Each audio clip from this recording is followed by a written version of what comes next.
Florian, je passe à la pharmacie, je te prends des Doliprane.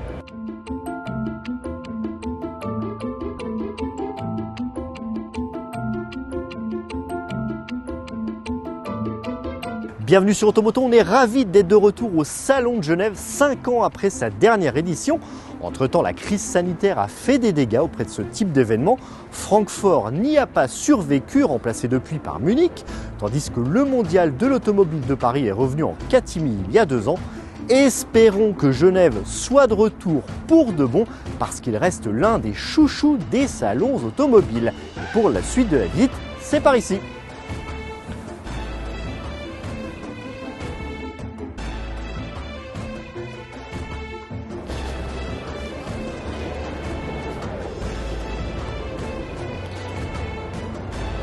Pour commencer, je vous invite à vous abonner à notre chaîne YouTube et surtout à activer les notifications pour ne pas en perdre une miette. Avant de se rendre chez Renault, on fait un premier stop sur le stand Car of the Year, l'élection de la voiture de l'année 2024, dont le jury de journalistes européens vient de décerner le titre au nouveau Renault Scénic avec 329 points. La BMW Série 5 complète ce podium avec 308 points, suivi du Peugeot 3008, médaille de bronze avec 197 points.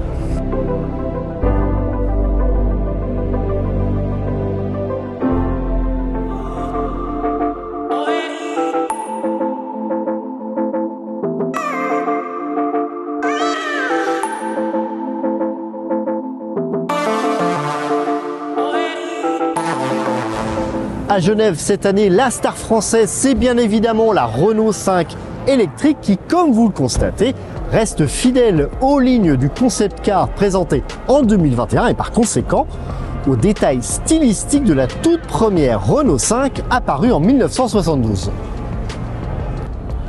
À commencer par les phares carrés, bien qu'un peu plus trapézoïdaux pour affirmer un peu plus son caractère. Plus bas, ses signatures lumineuses qui rendent hommage aux antibrouillards de la R5 Turbo. Sur le capot, la grille d'aération ici remplacée par un indicateur de charge de la batterie. De profil, les ailes bodybuildées sont là encore un clin d'œil à la R5 Turbo, tout comme l'échancrure à la base des feux arrière verticaux, eux-mêmes largement inspirés de la Super 5 des années 80. Tout cela dans un gabarit assez réduit de 3,92 m qui la rapproche plutôt d'une Toyota Yaris que d'une Clio. En revanche, sa véritable rivale sera plutôt la nouvelle Citroën IC3, une voiture bien plus longue qui s'étend sur un peu plus de 4 mètres. Par contre, cette Citroën n'emporte que 310 litres de volume de coffre, étonnamment, contre 326 litres sur cette Renault 5. C'est vraiment très bien. Par contre, en place arrière, les passagers se sentiront moins à l'aise que dans la Citroën. Pour être choyés, mieux vaut opter pour les places avant. Là encore, un vent de nostalgie souffle sur l'habitacle à la faveur de ces sièges pétales, comme on les surnommait dans les années 70, ou encore par l'espacement des surpiqûres de la planche de bord, côté passager, qui rend hommage au stries du modèle originel. Pour autant, cette nouvelle Renault 5 regarde vers l'avenir en se dotant d'une double dalle numérique très performante, incluant la toute dernière technologie de système d'infodivertissement Open Air Link qui n'a rien à envier à celui du Renault Rafale. Sous le capot, 3 niveaux de puissance, 95 chevaux et 120 chevaux associés à une batterie de 40 kWh qui permettra de parcourir environ 300 km. À cela s'ajoute une variante de 150 chevaux mue par une pile de 52 kWh. On peut en espérer environ 400 km d'autonomie. Reste à connaître ses prix, mais on nous promet d'ores et déjà une entrée de gamme sous la barre des 25 000 €, ce qui est franchement très bien pour une voiture fabriquée en France, ce qui veut dire qu'elle bénéficiera du bonus écologique. Notez que ce modèle sera livré à partir du mois de septembre et d'ici là, si vous voulez plus d'infos, eh bien, je vous invite à regarder la vidéo de mon confrère Benjamin Defay qui a rencontré cette Renault 5 il y a quelques semaines en studio, beaucoup plus au calme.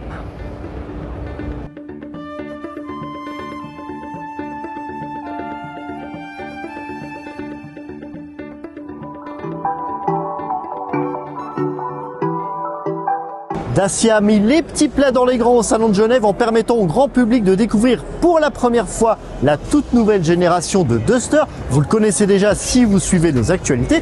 D'ailleurs, l'un de nos essayeurs en prendra le volant très prochainement. Mais ici, la véritable première mondiale, elle se trouve un petit peu plus loin. C'est la nouvelle Dacia Spring.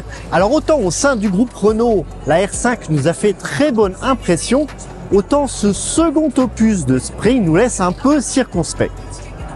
Elle ne l'avait probablement pas vu venir, mais la récente suppression du bonus écologique, jusqu'ici accordé aux véhicules électriques produits à l'autre bout du monde, risque fortement de contrecarrer ses plans commerciaux, alors qu'elle devrait être proposée aux alentours de 18 500 € selon nos estimations.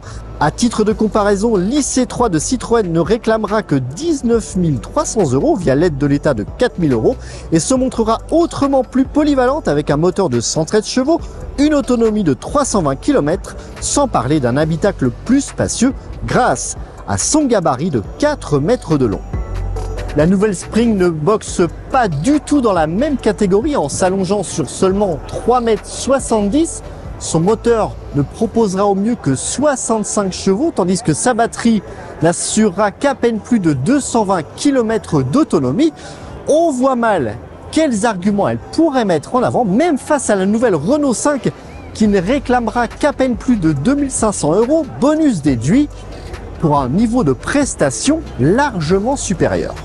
La Spring a pourtant fait des efforts pour se moderniser. Son museau s'inspire du nouveau Duster en regroupant signature lumineuse et logo au sein de ce bandeau noir qui surplombe les optiques principales au contour taillé à la serpe.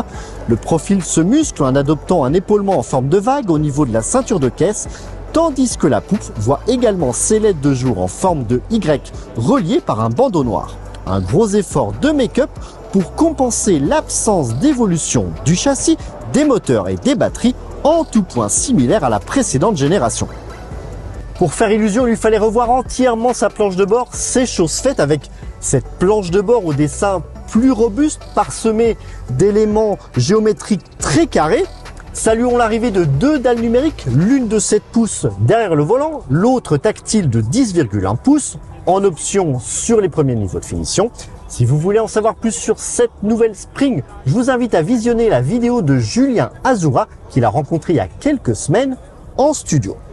Une fois n'est pas coutume, c'est un véhicule de compétition qui crée l'événement au Salon de Genève, qui plus est sur le stand Dacia, puisque la marque engagera dès l'an prochain 3 exemplaires de ce petit 4x4 sur les pistes du Dakar. Son nom, Sandrider, que l'on peut traduire par le cavalier du sable, soit en quelque sorte le Laurence d'Arabie sur 4 roues. À l'image de l'Audi RS-Q e-tron victorieux cette année, le buggy de Dacia souhaite faire rayonner l'image de la marque, à défaut de mettre en avant un modèle de la gamme. Étonnant alors que le nouveau Duster entamera prochainement sa carrière commerciale.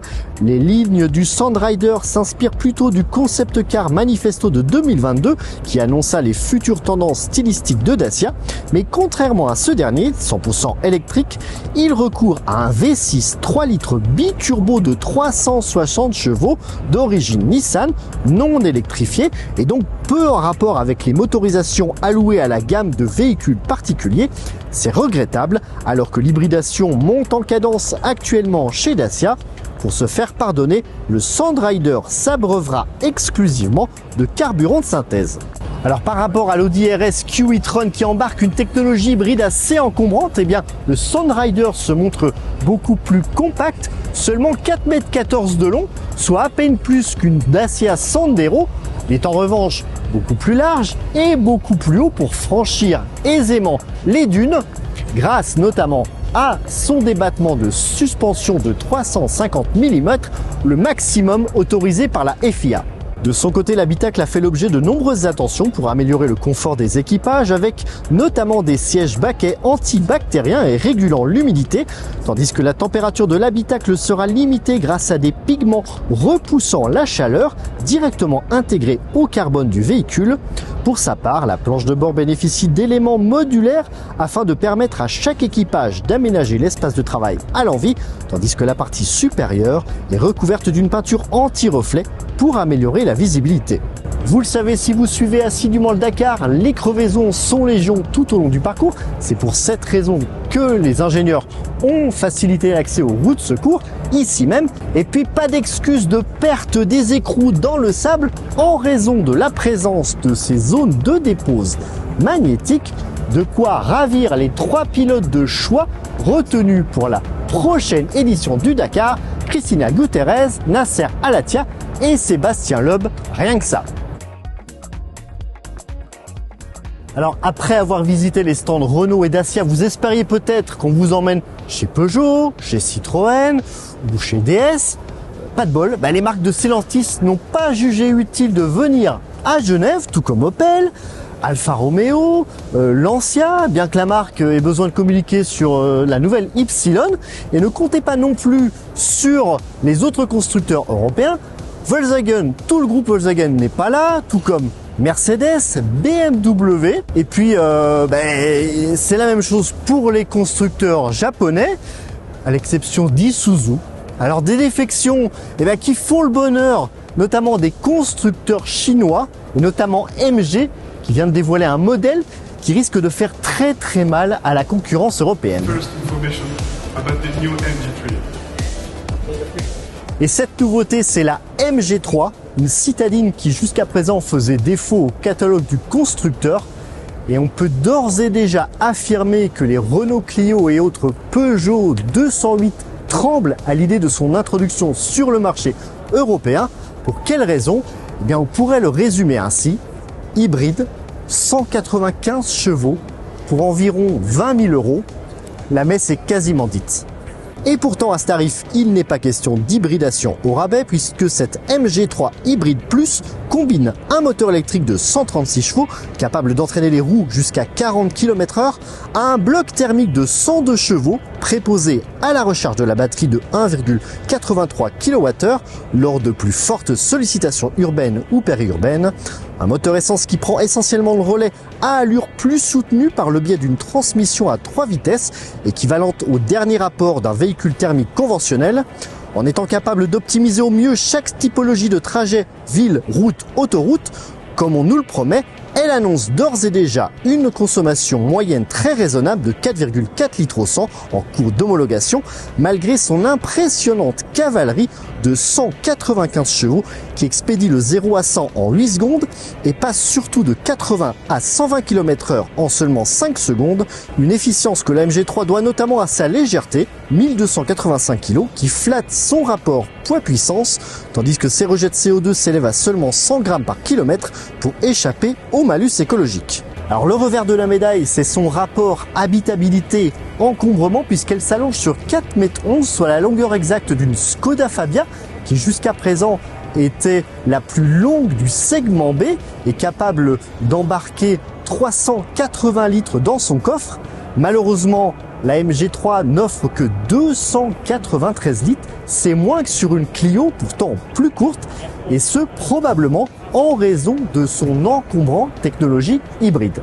En revanche, la MG3 se rattrape par sa solide dotation qui prévoit 2 séries, une climatisation automatique et 2 écrans multimédia, 7 pouces derrière le volant et centrale tactile de 10,25 pouces. Pour un ticket d'entrée qui reste à préciser mais qu'on nous promet aux alentours de 20 000 €, un tarif qui fait déjà frémir la Clio hybride qui réclame au minimum 23 800 € malgré son équipement plus chiche et son niveau de puissance de seulement 145 chevaux.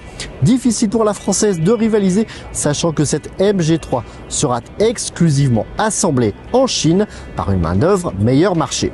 Alors le succès de MG en Europe donne des ailes à sa maison mère SAIC Motor qui prévoit le lancement d'une toute nouvelle marque premium dans les prochains mois. Son nom, IM pour Intelligent Mobility. Alors pourquoi pas, mais on peut quand même douter de la pertinence de créer une toute nouvelle marque de toutes pièces alors que MG bénéficie déjà d'une certaine notoriété de par ses origines britanniques et surtout parce que au sein de sa gamme, il existe déjà un modèle haut de gamme, le surprenant cabriolet Sidester.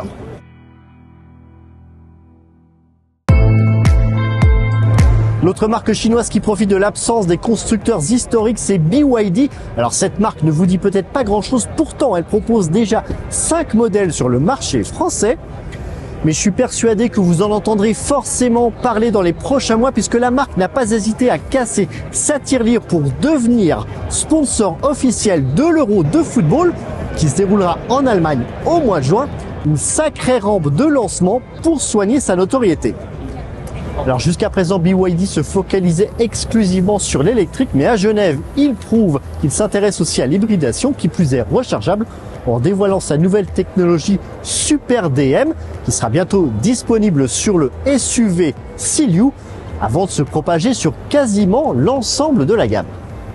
Il s'agit d'un PHEV pourvu d'une batterie de 18,3 kWh associée à un moteur essence de 109 chevaux, épaulant un bloc électrique de 197 chevaux.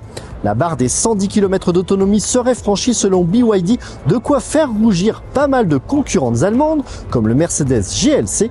Mais BYD ne compte pas en rester là et souhaite mettre tout le monde d'accord en proposant en option une batterie de 26,6 kWh apte à parcourir 150 km. C'est tout simplement du jamais vu. En parallèle, BYD présente également le restylage du Tang, son grand SUV 100% électrique 7 places. Alors toutes nos excuses auprès de ceux qui viennent d'acheter l'ancien, qui venait pourtant tout juste d'arriver sur le marché français. Pour autant, pas de regret parce que l'ancien bénéficiait d'un faciès flanqué d'une très grande calandre assez plaisante. Celle-ci disparaît sur le modèle 2024. On vous laisse seul juge.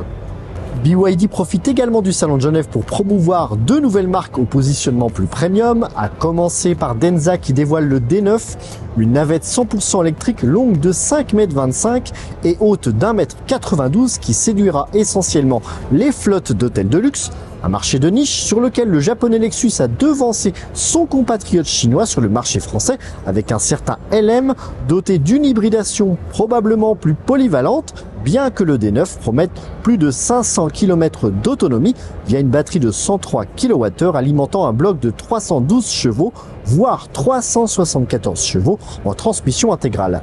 À bord, on reste sur notre faim. Malgré la présence de fauteuils Pullman réglables à l'envie au second rang, l'ensemble multimédia constitué de deux écrans fait grise mine face au système Home Cinema proposé par le concurrent japonais. Enfin, voici Yangwang, la seconde marque premium de BYD qui ne fait pas dans la dentelle en lançant le U8, ce gros 4x4 qui n'est pas sans rappeler un certain Land Rover Defender, enfin surtout de profil et de trois quarts arrière, mais avec des caractéristiques déconcertantes puisqu'il ne revendique pas moins de 1196 chevaux pour abattre le 0 à 100 en 3 secondes 6. C'est un peu comme si Bugatti lançait son propre SUV. Tout n'est que des mesures pour ce beau bébé qui s'étend sur 5,32 m et recourt à une hybridation on ne peut plus originale, puisqu'un simple bloc essence de 2 litres de cylindrée est chargé d'alimenter 4 moteurs électriques de 220 kW logés dans chaque roue pour cumuler 1280 Nm de couple.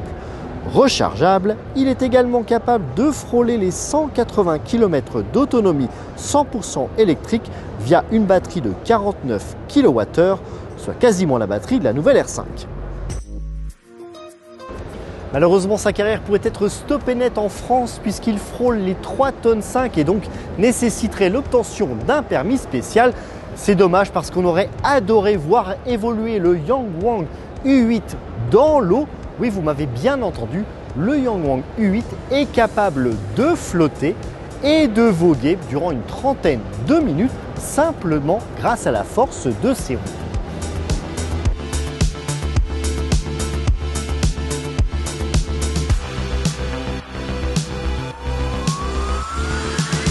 On revient sur le plancher des vaches avec un modèle beaucoup plus terre-à-terre, c'est la Microlino, une urbaine 100% électrique qui s'inspire de l'iconique BMW iZeta avec sa très originale portière en façade. La nouveauté, c'est sa variante sans permis dénommée Light, accessible dès 14 ans puisque limitée à 45 km/h. Une sérieuse concurrente de la Citroën Ami? Pas vraiment, dans la mesure où elle réclame 17 990 €, soit 10 000 € de plus que son alter ego des chevrons. Difficile à justifier malgré sa généreuse autonomie de 180 km, soit plus du double de sa rivale française. Allez, Genève 2024, c'est terminé pour nous, mais vous avez encore jusqu'au 3 mars pour vous rendre au Palexpo de Genève. On espère retrouver le salon l'année prochaine avec un plus grand nombre de constructeurs. Espérons qu'ils joueront le jeu. Une nouvelle fois, je vous invite à vous abonner à notre chaîne YouTube ainsi qu'aux notifications afin de recevoir nos dernières actualités. À bientôt!